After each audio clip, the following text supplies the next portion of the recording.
இருக்கிற கொய்யா மரம். இது வந்து அடிக்கடி எங்களுக்கு கனி கொடுக்கும்.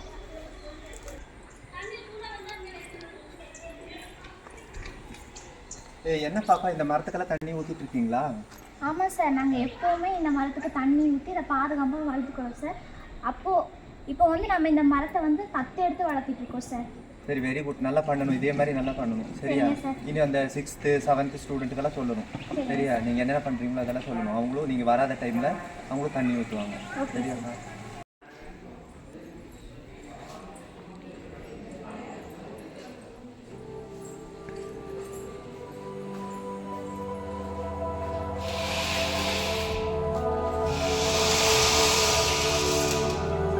இந்த மாதிரி நாங்கள் ஒவ்வொரு கிளாஸ்லையும் இந்த மாதிரி செடியெல்லாம் வளர்த்து இயற்கையை வந்து காப்போம்.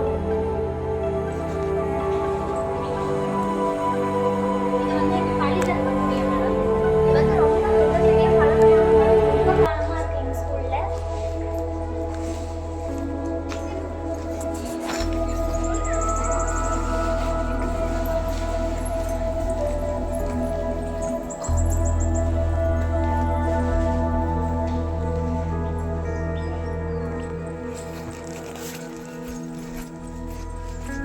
மனிதன் தன் வாழ்நாளில் ஒரு மரத்தையாவது நட்டு தன் சந்திக்கு விட்டு செல்ல வேண்டும்.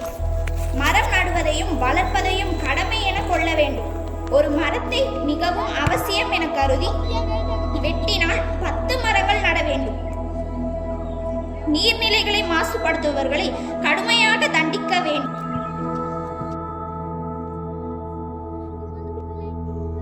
இயற்கையானது இறைவன் நமக்கு கொடுத்த வரம். சலசல சத்தத்துடன் நீரோடைகள் காற்றின் திசைக்கு நடனமாடும்.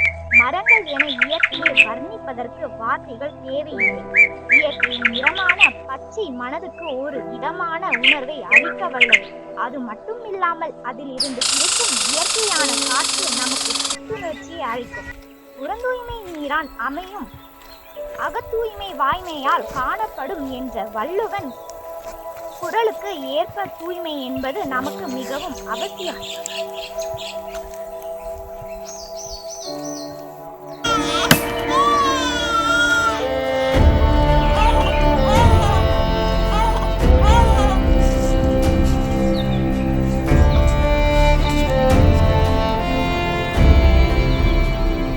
அன்றாட வாழ்க்கைக்கு தேவையான அனைத்தும் இயற்கையை நமக்கு அளிக்கிறது. ஆனால் நாம் இயற்கையை எவ்வளவு பாதுகாக்கிறோம்? இயற்கையின் மீதான மனிதனின் ஆதிக்கம் காரணமாக பல இயற்கை வளங்கள் அழிந்து வருகின்றன. காடுகள் வெப்பப்படுகின்றன, ஆறுகள் மாசுபடுத்தப்படுகின்றன, விலங்குகள் அழிந்து வருகின்றன.